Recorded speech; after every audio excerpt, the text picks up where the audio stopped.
We're going to go over 3 rhetorical devices that we can use within our speeches or presentations to add that extra punch to them. The very first one is something known as Diacope. This simply means using repetitions within a sentence while having intervening words between the repetitions. For example, the crowd clapped and clapped and clapped as the actors took the stage. The repetition over here is the word clapped, and the intervening word between the repetitions is and. It's as simple as that. Now, why is this device in particular so powerful? We can understand the power of this device by removing the rhetoric in the same sentence and hearing how it sounds.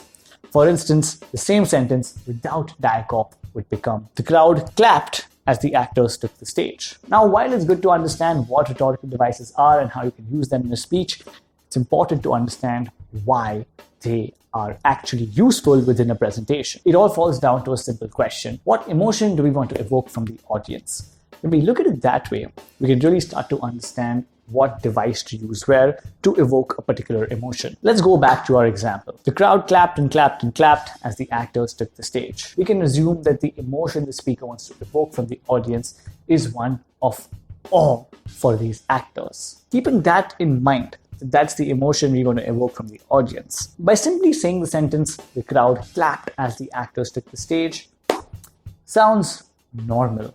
It does not evoke any sort of reverence in me for these actors. But if I were to say, the crowd clapped and clapped and clapped as the actors took the stage, that immediately makes me feel like, what? Why were they clapping so much? And it brings me closer to that feeling of awe as the listener. Rhetorical device number 2, antithesis. Antithesis simply means using contrasts or opposites within the same sentence. Martin Luther King used this incredibly well in his infamous I Have a Dream speech. Here's one of the most famous dialogues from the speech. I have a dream that my 4 little children will one day live in a nation where they will not be judged by the color of their skin, but by the content of their character. The antithesis element over here is the not be judged by the color of their skin, but by the content of their character. Why does this become so powerful? It's because when we add a contrast, it immediately gives the audience, aka the listener, something to compare the proposition to.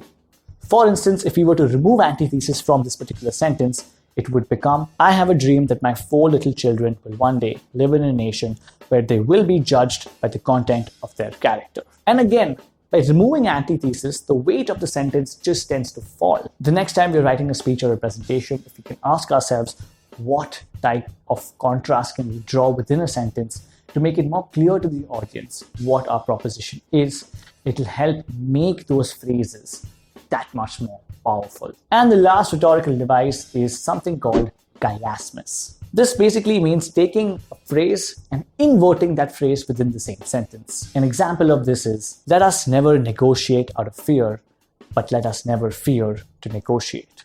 I love chiasmus.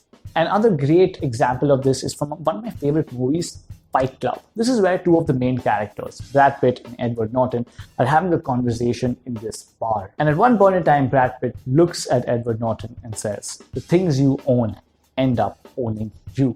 And that is one of the most famous dialogues in the movie. Because when we can invert certain phrases in the same sentence, it really makes us as an audience think about what this person's trying to say.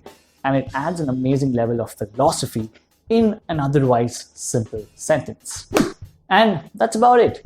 3 rhetorical devices that we can use to spice up our next speech or presentation. We also have an entire list of further rhetorical devices, linking an article of it down in the description below.